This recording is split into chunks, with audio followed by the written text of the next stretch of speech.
तो हेलो मेरे प्यारे दोस्तों। तो आपके लिए फिर से लेकर आ चुके हैं हम स्मार्ट मूवी एंटरटेनमेंट, जिसमें मूवी का फुल मजा भी मिल जाता है और टाइम भी बच जाता है। तो चलिए शुरू करते हैं क्रिमिनल जस्टिस सीजन 4 का एक्सप्लेनेशन। फर्स्ट एपिसोड का नाम है अ बर्थडे टू रिमेंबर, जहां शुरुआत में हम माधव मिश्रा को उसकी वाइफ के साथ देखते हैं जो अपने ऑफिस जा रहा है अपनी वाइफ को ड्राइविंग सिखाते हुए। एंड पंकज त्रिपाठी को माधव मिश्रा के रोल में देखकर दिल को सुकून भी मिलता है ईच टाइम। आइकॉनिक कैरेक्टर है। देन हम मच्छी मार्केट का सीन देखते हैं जहां एक काम वाली मच्छी लेने आई है।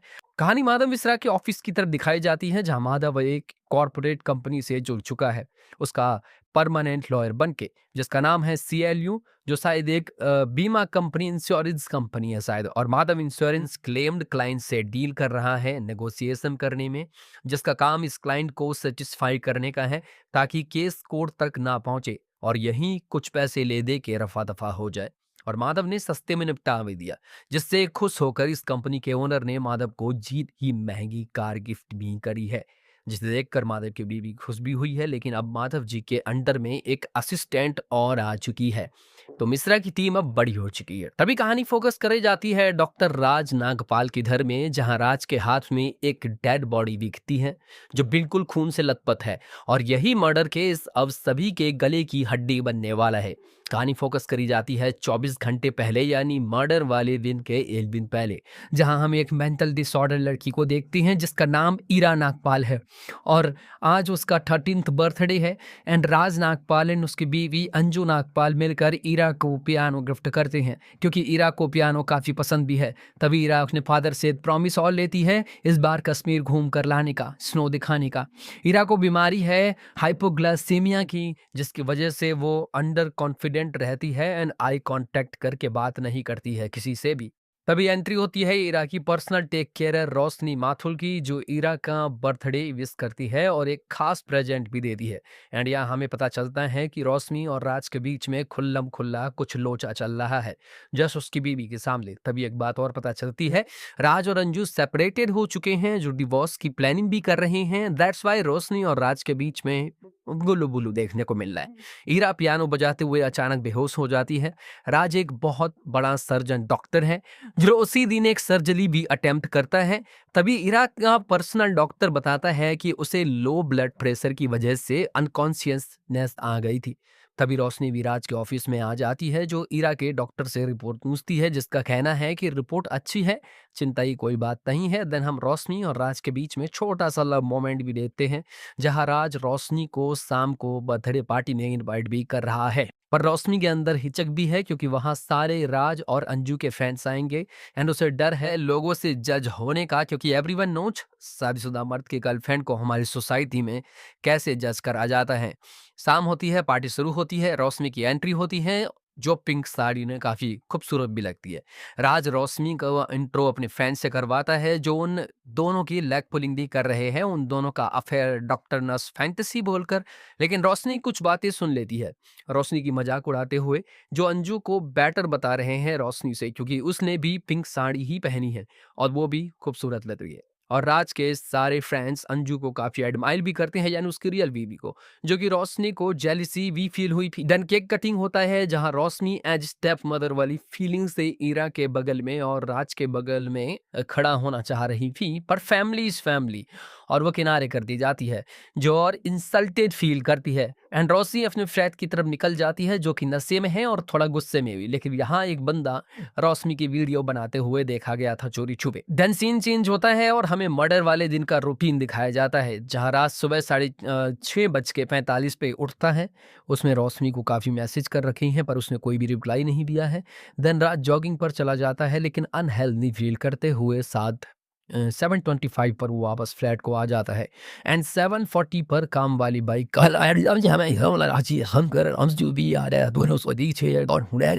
कर दंग रह जाती है। अंजू पुलिस को फोन करती है। इंस्पेक्टर गौरी अपनी गैंग के साथ क्राइम सीन पर आकर खोजबीन करने लग जाती हैं। गौरी अंजू और राज से कुछ पूछताछ करती है। धनराज पर शक करके उसे अरेस्ट करके स्टेशन ले चले जाती है। ताकि और पूछताछ कर सके। कामवारी बाई कमला को भी ले चले जाते हैं क्योंकि वही प्राइम विटनेस है जिसने ये सब कुछ देखा है फर्स्ट टाइम। देन हम कहानी देखते हैं माधव के ऑफिस पर, जहां अंजू माधव को अपने पति के मर्डर केस के लिए हायर करने आई है। माधव को शक होता है कि केस बहुत टेढ़ा होने वाला है एंड एपिसोड 1 का दी एंड हो जाता है। सेकेंड एपिसोड की शुरुआत होती है जिसका नाम है बरीड सीक्रेट्स, जहां पुलिस स्टेशन में हम देखते हैं गौरी कमला से पूछताछ कर रही है कि आखिर तुमने क्या क्या देखा था। उसने बताया कि जैसे मैं ही अंदर आई, राज के हाथ में रोशनी की डेड बॉडी को देखा, लेकिन एक चीज और बताती है कि कल रात पार्टी में रोशनी और राज के बीच में कुछ बहस भी हुई थी, जो कि राज ने ये चीज अपने बयान यानी अपनी स्टेटमेंट में मेंशन नहीं करा था। और गौरी फिर नहा धोकर राज के पीछे लग जाती है कि आखिर क्यों तुम दोनों के बीच में बहस हुई थी। धनराज को रियलाइज होता है कि ये मुझे ही खूनी समझ रहे हैं, तो उसने लॉयर की डिमांड करी और बोला तभी मैं अपना मुंह खोलूंगा यानी सब कुछ बताऊंगा। देन माधव राज से मिलने आता है और सब कुछ सच सच जानने की कोशिश करता है कि आखिर क्या क्या हुआ था। राज ने सुबह की सारी रूटीन बताया, जो वो उठा टाइम पे, फिर जॉगिंग गया, देन उसके बाद 7:25 में वो घर वापस आया और देखता है कि रोशनी के गले से हैवी ब्लड लॉस हो रहा था। मैंने रोकने की कोशिश करी पर नाकाम रहा। माधव समझ जाता है कि केस बहुत पेचीदा होने वाला है। देन बेल ग्रांट करने के लिए कोर्ट में राज को प्रस्तुत करा जाता है, जहां राज को बेल नहीं ग्रांट करी जाती है। और ये चीज माधव को पहले ही पता थी और उसने राज को भी बता दिया था। तभी हम लेखा जी को देखते हैं वेरी फर्स्ट टाइम, जो माधव को उसके कलीग कदम के अगेंस्ट देखकर समझ जाती है कि माधव कदम को पहले ही ट्रायल में ही खा जाएगा, जो अगेन इच्छा जाहिर करती है माधव के खिलाफ लड़ने के लिए। के कोर्ट से निकलते वक्त सीएलयू कंपनी के ऑफिसर फिर आता है, जो माधव को इस बार धमकाने आया था कि तुम अब सीएलयू के मेंबर हो तो कोई भी केस हमसे पूछ कर लो, क्योंकि तुम हमें रिप्रेजेंट करते हो। जो माधव को थोड़ी जमी नहीं ये बात। पोस्टमार्टम रिपोर्ट में डॉक्टर बताता है कि रोशनी को बहुत ही सावधानी से मारा गया है। किलर जो भी था एक्सपर्ट था, बिल्कुल छोटा सा कट देकर, कोई खरोंच का निशान नहीं है जिससे सारा ब्लड निकलने की वजह से वो मारी गई। पर किलर राइट हैंडेड था, ये भी बताया गया डॉक्टर के द्वारा। दूसरी तरफ अंजू ईरा को समझाती है कि राज अब कुछ दिन के लिए घर नहीं आएंगे। उधर स्टेशन में पार्टी में आए हर उस बंदे से बयान मिला जा रहा है जिससे गौरी को कुछ लीड मिली है। उधर न्यूज में भी रोशनी मर्डर केस की न्यूज आ जाती है, जहां रोशनी का राज की गर्लफ्रेंड होने पर एंकर कुछ तंज कसता है उसके ऊपर। और ये न्यूज पुलिस स्टेशन आई रोशनी की मदर भी देख लेती है, जो काफी वियर्ड था ये सीन, ये एंगल। दूसरी तरफ हमें पता चलता है कि शिवानी जो है माथुर की बेटी है, जानी मानी लॉयर, जिसमें लेखा की तरह बाहर से वकालत कर रखी है और अपनी प्रैक्टिस माधव के अंडर में रहकर कर रही है, जिससे माथुर भी काफी खपा है और तंज कसती है अपनी बेटी शिवानी। मैडम देखते हैं माधव के ऑफिस में केस को समझने के लिए राज के मर्डर का सीन का रिहर्सल करके बारीकी से समझने की कोशिश कर रहे हैं ये लोग। ये चारों रोल प्ले कर रहे हैं, जहां माधव को राज का रोल करना है एंड उसकी बीवी को रोशनी का रोल करना है एंड साले साहब को कामवाली का रोल प्ले करना है। तब उन्हें कड़ी समझ में आती है कि उस दिन घर में ईरा भी तो मौजूद है। तब माधव के दिमाग की बत्ती जलती है और ईरा से पूछताछ करने के लिए वो निकल जाते हैं अंजू के घर।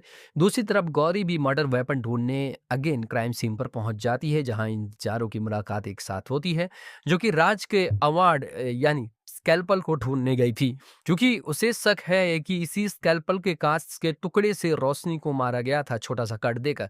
उधर माधव अंजू के घर जाते ही देखता है अंजू भी लॉयर है, उसका दिमाग और शक में आ जाता है। देन माधव ईरा से पूछताछ करता है कि आखिर तुम्हें कुछ भी देखा था उस दिन, कोई लगने छकलने की कोई आवाज तो नहीं सुनी थी, जहां वो ईरा की ड्राइंग को भी देखता है, जिस पर ईरा ने पापा और अपनी दादी की अच्छी ड्राइंग बनाई थी, बट अंजू की यानी उसकी माँ की खाली स्केच बनाया था एंड रोशनी की भी और खराब स्केच बनाई थी, जिसके बालों के आसपास खून के निशान, मतलब खून जैसी ड्राइंग।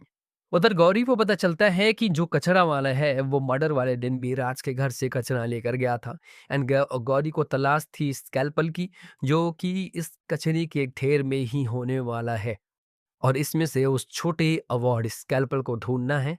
एपिसोड 2 का दी एंड हो जाता है। वह एपिसोड 3 की शुरुआत होती है, जहां हमें राज एंड रोशनी का एक पास्ट ग्लिम्स दिखाया जाता है। तो दोस्तों आज के लिए इतना ही। अगर इस वीडियो में 100 लाइक आ जाते हैं तो आपको इसका नेक्स्ट पार्ट मिल जाएगा।